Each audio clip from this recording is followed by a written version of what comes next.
Hello YouTube, this is Morgan, Airspeed Prime here with my next channel update. And this one is, I suppose, to just talk a little bit about my channel hitting over 4,000 subscribers. Cool little milestone to hit for my channel, given that it's a fairly small channel overall. Every time I kind of hit a new kind of 1,000 milestone, it is a notable thing. Of course, the bigger one is like we're obviously aiming for like 5,000 and beyond. But still, it was nice to hit this one. Now, admittedly, this one was mainly because, like, I think I jumped from in or around 3,700 to pretty much 4,000 over the course of like a week or two, just because the updated Avatar and Korra family tree video I did a while back it seemed to just take off over the last couple of weeks. It's got tons of views. I think it's nearly at 100,000 views at this point, and I think that's where a lot of new subscribers came from. So that was cool to see, and it's just an example of like how quickly, like in terms of just subscribers and stuff like that, the channel can grow just by like one video sort of taking off and going beyond, I suppose, the usual kind of reach that videos on my channel have. But yeah, it was nice to see that. I will do an update, of course, on all of the different video series and stuff like that, what you can expect coming soon, things I cover and so on. But I want to talk a little bit of just about, I suppose, just my channel being primarily an Avatar channel, and the fact that I suppose I've never really talked all that much about like the aim, like why I do it the way I do it and stuff like that. So I just want to spend a little bit of time to kind of cover that. And for me, the main thing with my channel is that I want to make it so that like it is this like the place you can come to where you will always get the most up-to-date information, accurate information when it comes to news and opinions on Avatar and Korra. And I think I do that with regards to like covering basically every piece of news that comes out for Avatar and Korra. And then when it comes to opinions, because I think discussion is just as important as just reporting on the news of like this book is out, what's that really worth if you guys don't actually get to see me talk about the book and discuss that content just as much as like the show and so on. So that's why I feel the discussion content is so important, because it helps, I suppose, you guys to, I suppose, understand where I come from on the series. And I think the amount of videos I've put out discussing things, you guys, like, there's very little, I think, when it comes to Avatar and Korra that you haven't seen my opinion on already in a previous video. You know my preference when it comes to books for both Avatar and Korra, my favorite episodes, because I did do a full 61 episode list not that long ago. As I said, you've seen individual episode reviews for every episode. I've covered the comics multiple times, and then I've done tons of individual discussion topics on specific characters, specific arcs, world building aspects, and so on. And that's, I think that it just kind of helps to sort of inform the news stuff, that like it's not just someone who's an Avatar fan reporting on it. No, it's someone who's an Avatar fan who kind of knows what they're talking about reporting on it. And that's kind of what I like to do. That's why often some of the most interesting videos were the ones that I'm most eager to do. And in a way, the ones that have the most reach on my channel are when I'm able to really use the knowledge that I have of the franchise and kind of hit a really interesting topic and get it out there. And I think that's part of why that video, the Family Trees Explained video, did so well, because I didn't just show those images from Nickelodeon. I also, you know, did some, you know, editing to like, here's some stuff that they left out that we know about, and then here's the stuff that we don't actually know about but could be part of the tree. And then like it's stuff like that where like I kind of wish like a lot of the other videos could kind of get just as much outreach, because I'd like to, stuff like the trading card game videos, I spent tons of time doing them. Like probably the videos over the last like year or two that have taken the longest to make were definitely the awards result video. Took a long time just because of the amount of accounting and stuff like that. But the trading card game video took a long time just because there was so much, you know, choosing cards, having to read them all and stuff like that. But that is information that so few people know about, and my channel's one of the only few places that's like covered that stuff. And it's why oftentimes, like especially in the last year or two, you haven't seen a lot of new like Avatar discussion topic videos from me, apart from occasionally when like, oh, I want to talk about this comic or something like that. It's because a lot of the new content hasn't really been all that discussion worthy, in that like Turf Wars, I don't think, outside of just directly reviewing the book, there's any specific topic that it tackles that is worth like discussing in a video of its own. So far with Imbalance, it's a similar case. That could change definitely in part 2 and 3 if they do something bigger with the conflict. Ruins of the Empire, I think, does look like it could be one of those books, because Kuvira in that book feels like she's in a sort of Azula type position in terms of the fans want to know what's up with her, what position she's going to take, and so that could be, I think, very, very interesting. And it's why I'll always say that the Kyoshi novel, which is coming out more in the middle of the year, is definitely something I want to hit hard when it comes out. So getting into, I suppose, updates on videos and stuff like that. Of course, I'm going to be reviewing all of the book content that comes out. So I think the first one that we're probably going to get is the Turf Wars hardcover, which is coming out in the middle of March. I think it's like the 13th for comic book stores, the 26th elsewhere. We'll see if that changes at all. But I will be reviewing the Turf Wars hardcover edition, just to see what the extras are, see what the annotations are like on this one. I'll do a really good analysis video on that for sure. Team Avatar Tales, I think we got an update even just earlier on today that Dark Horse are still figuring out what a new release date is for that book, so it's not coming out March 6th, but they haven't set a date for it yet. But I assume it can't be too far into the year, so we'll have to wait and see on that one. But again, I'll be reviewing that. And then of course Imbalance, Ruins of the Empire, when the part 2 and part 3 start to come out, I'll be reviewing them as well. But as I said, the Kyoshi novel is something that I want to do a lot of content on. Definitely if they release like preview pages, like as a news article, I'll be definitely analyzing that to see what the writing style is like, what information we get from the preview pages, and then I'm planning to do a lot of coverage on the book when it's actually out. So much more than just the usual stuff I do, which is like probably 1 or 2 reviews, maybe like a non-spoiler review right on the day of release, spoiler review a little later on, podcast review. I'm also planning on doing something that goes a little bit more in depth. I haven't figured it out just yet. A lot of that depends on, I suppose, just how much depth there actually is to that book. But just the fact that it is a 300+ page novel, I think means that it's going to warrant a bit more discussion anyway. So, I'll have tons of coverage on that for sure. And really that's where it is with Avatar. It's waiting for like the big pieces of news to discuss, to come out, the books to come out, to review them. There's other merchandise coming. I have the other Avatar Funko Pops on pre-order, so I'll do a video on them when they come out. But that's where it is with Avatar.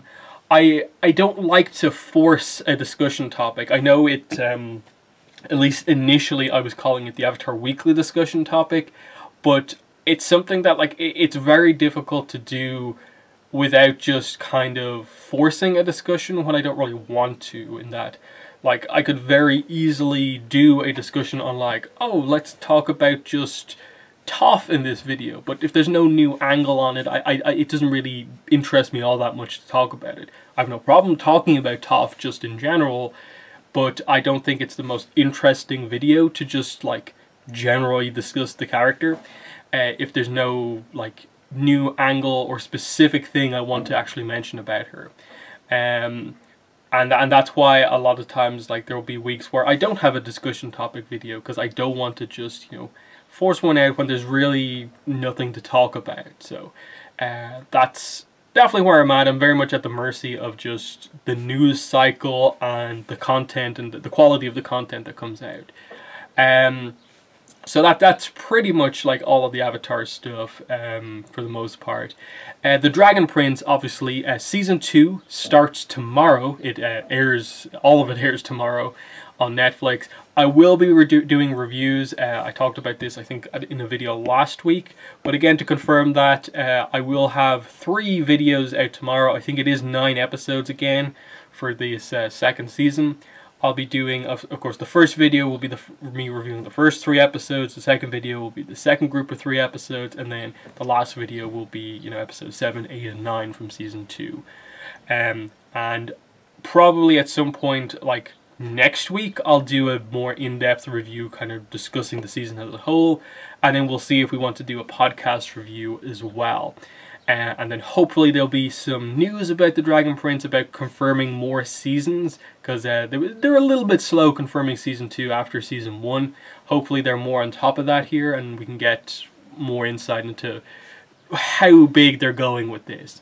But yeah, I'm excited, you know, obviously just being like less than a day away from it coming out. I'm very excited to see what they do with this second season. The initial impressions from like people who got to see it early are that it looks to be very, very good. And the trailer definitely seems interesting, like they're really going to expand the world.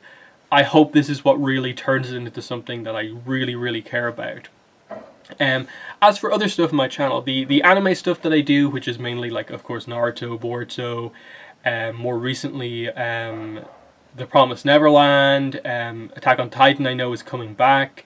There was that, they showed some sort of like teaser trailer for the second half of the season trailer, and then of course Sword Art Online. All of those will continue. Attack on Titan, depending on like it coming back and how that like mixes with the schedule for all the other ones, you know, it could shift some videos around, but the plan is to just continue reviewing all of them, as well as like with Sword Art Online, of course, reviewing the light novels as they come out, and then anything else that interests me with that. Boruto, as I said, I do the manga and the anime. The manga always does. The videos for the manga chapters always get more views than the anime episodes. The anime episode reviews always tend to be like random. Like one week they'll get less than 100 views, other weeks it'll be like 500 views. It's very kind of you know, up in the air when I do those ones. Even though I'm fairly consistent with like when I put them out, it just seems to be fairly random about like the popularity of those videos. But still, you know, I want to discuss it. Then I suppose the other thing, Star Wars. Why haven't I had a lot of Star Wars content on my channel? Have you stopped doing it? You know, just an update on that stuff. I think I mentioned this in the last channel update I did as well. A lot of that is just that I think Star Wars is in a very weird place right now, just in general, because of what happened with The Last Jedi and how that, I think, very much affected going into Solo. The general fandom around Star Wars is in an odd place because The Last Jedi, I think, very much kind of fractured the fan base and fractured, I suppose, confidence in the franchise. I definitely lean more towards being on the side of people who don't particularly enjoy the sequel trilogy all that much. I think they're, you know, perfectly watchable movies, but like compared to, you know, the original trilogy, the prequel trilogy and stuff like that, I don't think they're all that good. I'm still interested and invested to a degree in seeing what Episode 9 does. I'm definitely going to see it. But I will absolutely say that for me, the main things I'm interested in are just, I want to kind of see where they go with Rey and Kylo Ren. They're the only 2 characters, in the grand scheme of things, I really care about. And even then, it's just to sort of see where they kind of place them at the end of the Skywalker saga, the end of this trilogy, in a more kind of like big world building sense of, will the Jedi come back? Are they going to go about redeeming Kylo Ren or not? And then Rey, are they just going to have her be sort of the new Luke as like a new Jedi Master, or is something different going to happen? A lot of, I suppose in a way, a lot of what interests me is kind of just where the end of this trilogy sets up the universe going forward. I was very critical with the sequel trilogy for making the decision to basically, oh, Luke, episode 6, Luke is going to restart the Jedi Order. Let's skip all of that stuff and go back to the Jedi Order being gone again. I hope they don't do something like that again, because I think if I was really to place a large part of like why there's been some like criticism of it, is that just lack of Jedi type thing, and that's why like the Clone Wars was always popular when it was airing, but ever since it was sort of cancelled and then the news that it's coming back, I think there's been a resurgence around popularity around the prequel trilogy, and a large part of that I think is because, say what you will about direct characterization of all of the characters, but all the different Jedi characters are very interesting, and in the setting of the Clone Wars, it's a very action-centric, time. I think there's just a lot of story happening around the prequel era, and it's why I'll always say it's my favorite kind of era of Star Wars, much more so than the original trilogy, which, I like the original trilogy, of course, is what got me into Star Wars, but it's always been a little, dull, I think, compared to how action-packed the original, the prequel trilogy is. And really that's where it comes down to, like, just me and a lot of the media that's been coming out recently for Star Wars. It's felt like they've been going, of course, with the sequel trilogy. It seems like they've moved a bit away from going, like, overboard with that stuff because of the reception The Last Jedi's got. And they've instead kind of pushed more towards the original trilogy. And I think people are even growing a little tired of that. And that's why I think the prequel trilogy stuff is becoming that little bit extra popular, just because I think of the amount of time that's passed, the age of people who were fans during the prequel era, plus the Clone Wars. They're now like some of the most passionate fans, and I think that's why I'm so excited for some of the more upcoming stuff, in that a lot of the novels that come out, like if they're just set in like, if they're just like lead-ins to the movies or something like that, I'm not overly interested in them, but the next two novels actually look very interesting, and I will definitely be reviewing them on my channel. The first one is coming out in just a couple of weeks, actually. It's Star Wars Queen's Shadow. It's going to be about Padme. I think it's in between episode 1 and 2, with her transitioning from being Queen of Naboo to being more of a just politician. And it's a young adult novel. I think it's written by the same person who wrote the Ahsoka novel. I'm actually very interested in that, just to get a Padme-focused book. It's not going to be overly Anakin-focused because of the time period, and just seeing what they do there and how to develop like Naboo politics and so on. That's, I think, one of the main things that really interests me about that one. And then, for sure, the book following that, Master and Apprentice, the Obi-Wan and Qui-Gon novel, I'm super excited to see, I suppose, canon, development on what their like dynamic is outside of just episode 1, of course, and I think that's what they need to do. Like, in losing the old expanded universe, we lost so much really interesting development on stuff like that. So I think they've made a good move with trying to get that back in. Even some of the recent comics, actually, I think are a bit more interesting. The Age of Republic stuff, I haven't read any of them. I think I've seen some of the preview pages. I'm going to wait for the trade paperbacks before potentially doing any review content on them. And then like the Mandalorian, I think is actually going to be fairly interesting. Just because I'm very interested to see how Star Wars works in a live action TV show setting. That they're not trying to do a movie out of it. And it's not an animation, how it goes by being, I suppose, a slightly more mature take, but with, Star Wars live action. So I think just that, I have some confidence in what it's going to be. But, of course, we have to wait and see what it's actually like. And yeah, the Clone Wars. The return of Clone Wars, I think, is going to be this huge thing when it finally comes out. And it's just amazing, I suppose, the legacy that show has had, and that the excitement of it, and the time of the announcement. That, like, can you imagine where Disney would be if they didn't have at least the sort of popularity and, success behind that announcement? They'd be just in sort of free fall a little bit over just a lot of dislike about the franchise. At least most people will always have to say that the Clone Wars is something to look forward to, and I suppose the hope would be that this is them sort of rebooting some of the sort of scripts that they had from when the show was cancelled. If it's popular enough, is there any chance for that show to come back properly? I think it is something to really think about. And then yeah, like episode 9, as I said, I'm kind of just want to see where they go with Kylo Ren and Rey. I'm not overly interested with like what to do with Poe, what to do with Finn, really all that much. Just because I think a large part of it, yeah, is just the way The Last Jedi went. I actually liked Solo. I really liked Solo, if you go back to the review that I did of it. And I think they made a mistake by overreacting to the, I suppose, perceived lack of success for Solo in like cancelling all of the other kind of seemingly confirmed kind of one-shot movies, and that like cancelling the Obi-Wan movie I think was a huge mistake, and it sort of speaks to a little bit of probably a large lack of communication between the company and the fan base in terms of like understanding. Like most of the criticism I think with Solo was just people so burned by The Last Jedi that they weren't happy about, you know, of course the sequel trilogy affected Han Solo, and now you're doing another Han Solo thing. At least if you were doing Obi-Wan at that point in time, I think there's this like hope that you'll get it right, just because it's Obi-Wan. Like there's very little chance of going that wrong with a character like that.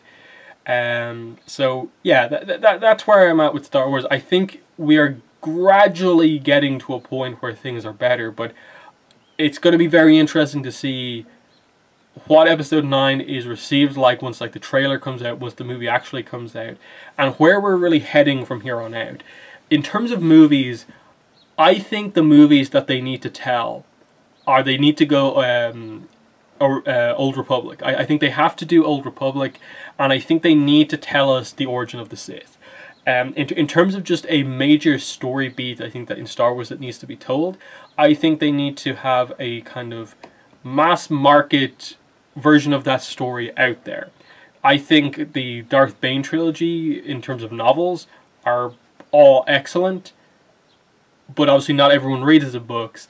I think the gist of that story, I think, would be amazing to be told in a movie. The whole idea of like the army of Sith versus, you know, the Jedi, you know, prior to decisions being made to sort of have the, you know, have the Republic basically in a way command the Jedi overall, back when the Jedi were able to sort of just act on their own with whatever they wanted to do, and just the war between the light and the dark side at that point in time, and how the Sith, you know, were beginning to fall apart from infighting, and how the Rule of Two formed.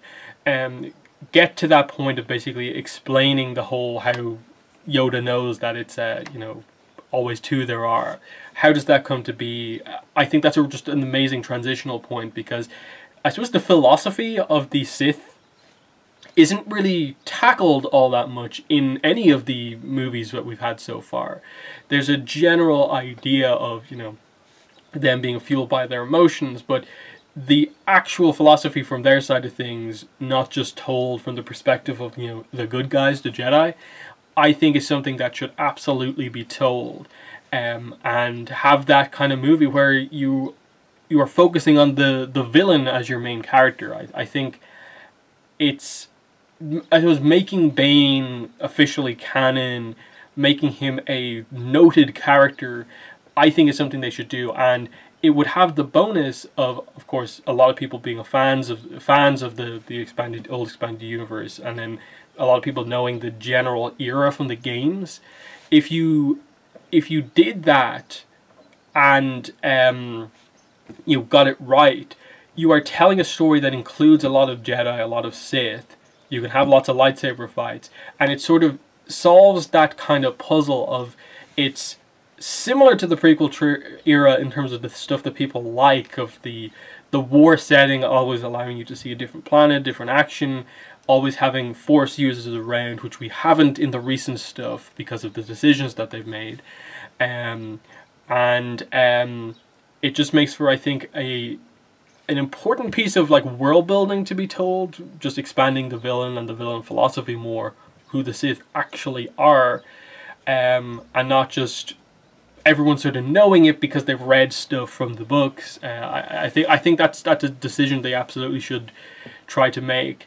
Yeah, that's just a quick update on sort of where I am with you know, Star Wars stuff. That's why I haven't seen any content really about Star Wars in a while. Whenever we get the trailer for episode 9, I'll do some sort of discussion on it, whether it be just pretty much discussing the title, what's in it, maybe if there's enough full trailer analysis. You'll get that. You'll get a review of episode 9, and then, like I said, the 2 upcoming novels, I think one's out in early March, the other's out in like mid-May, I think. I'll be reviewing both of them because they both cover something that I'm really, really interested in. And so that's where I'm at with that.